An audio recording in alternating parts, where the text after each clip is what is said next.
ಜೊತೆಗೆ ಮ್ಯಾಜಿಕ್ ಅನ್ನು ಹೇಳ್ಕೊಟ್ಟು ಮಕ್ಕಳು ತುಂಬಾ ಖುಷಿಯಾಗಿ ಅದರಲ್ಲಿ ಭಾಗವಹಿಸಿದ್ರು.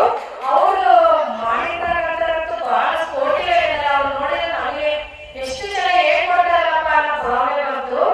ಪಾಠದ ಜೊತೆಗೆ ಆಟ ಕಲಿಸ್ಬೋದು ಅಂತ ಅವ್ರಿಗೆ ಕಲ್ಪನೆ ನಾವು ಮಾಡಿದ್ರು.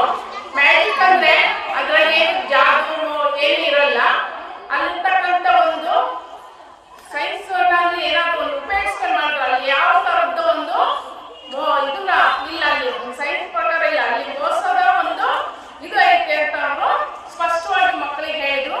ಮತ್ತು ಆ ಕಡೆ ಒಂದು ಕಡ್ಕ ಇಟ್ಕೊಂಡಿದ್ರಲ್ಲ, ಆ ಥರ ಮಕ್ಕಳಿಗೆ ನೀವು ಮನೆಗೆ ಹೋಗಿ ಮಾಡಬೇಡ್ರಿ, ನೀವು ಮತ್ತೆ ಅಪಾಯ ತಂದ್ಕೊಡ್ಬೇಡ್ರಿ ಅಂತ ಕೂಡ ಬಹಳ ಮಕ್ಕಳಿಗೆ ಮನಮುಟ್ಟುವ ಹಾಗೆ ಹೇಳಿದ್ರು. ಅವರು ಕೂಡ ಧನ್ಯವಾದಗಳನ್ನು ತಿಳಿಸ್ತಾರೆ.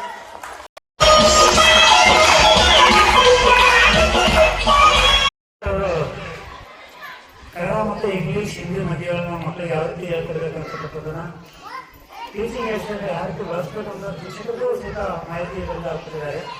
ಅದರ ಜೊತೆಗೆ ಮಕ್ಕಳಿಗೆ ಹೇಗೆ ಮನಸ್ಸನ್ನು ಎಳೆಸ್ಕೋಬೇಕು ಅಂತಕ್ಕಂಥದ್ದನ್ನು ತೋರಿಸ್ಬಿಟ್ಟಿದ್ದಾರೆ. ಅವರಿಗೆ ಧನ್ಯವಾದಗಳು. ಜೊತೆ ಮ್ಯಾಜಿಕ್ ಅನ್ನು ಹೇಳ್ಕೊಟ್ಟಿದ್ದಕ್ಕೆ ಧನ್ಯವಾದಗಳು.